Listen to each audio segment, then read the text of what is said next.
I recognize the member for West Vancouver Capilano. Thank you, Madam Speaker. I move, be it resolved that this House supports the limited use of involuntary treatment to keep our most vulnerable youth and adults at risk of harm to themselves or others safe at modernized, compassionate facilities with 24/7 psychiatric and medical supports. I rise in the House today to advocate for supporting the limited use of compassionate, involuntary treatment to keep our most vulnerable youth and adults at risk of harm to themselves or others safe at modernized, compassionate facilities with 24/7 psychiatric and medical supports. British Columbia is facing a crisis. Since the overdose crisis was declared a public health emergency in 2016, more than 11,000 British Columbians have, unfortunately and unnecessarily, lost their lives. I want you to think about that number for a moment. 11,000. That's 25% of the number of Canadians that died in World War II. It's 4 times the capacity of Vancouver's Queen Elizabeth Theatre. So I want you to think about that. Next time you go to see a play or a show at the Queen Elizabeth Theatre, look around and imagine 4 times the number of people sitting there. So clearly the current approach isn't working, and we can't continue to do more of the same and expect better results. Currently, we value a child's right to refuse treatment over a child's best interest. But is the child or is anyone able to exercise free will while they're in active addiction? And we know untreated addiction leads to homelessness, criminal activity, prostitution, and overdoses. These result in health issues such as heart attacks. Permanent brain damage is a significant issue with overdoses. And girls and women are most at risk of sexual exploitation in order to feed addiction. In addition, many individuals are struggling with untreated mental illness, and communities continue to grapple with increasing homelessness and social disorder. If a child is refusing treatment, the choice is not between voluntary and involuntary treatment.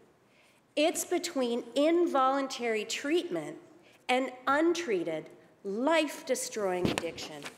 Under the UN Convention on the Rights of the Child, children have the right to be protected, even from themselves.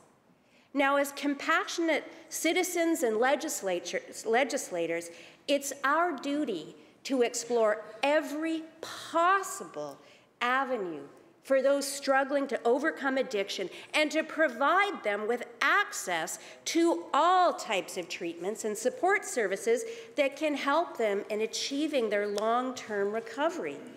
So as laid out in the official opposition's Better as Possible plan, this includes the limited use of involuntary care as a necessary tool to treat mental health and substance use disorders.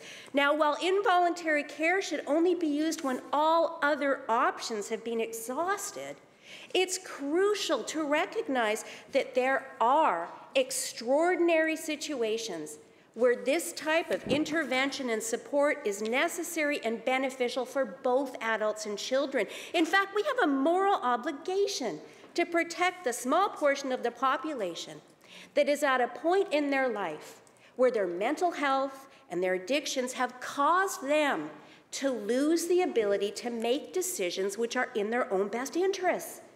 These individuals are often in a state of vulnerability and require our support and care to recover and to lead a healthy life. So many parents are struggling with this issue, and we can't leave these parents to cope on their own with their loved ones' deteriorating health and the threats of exploitation by drug dealers and human traffickers. They need our support and compassion, not our judgment or indifference.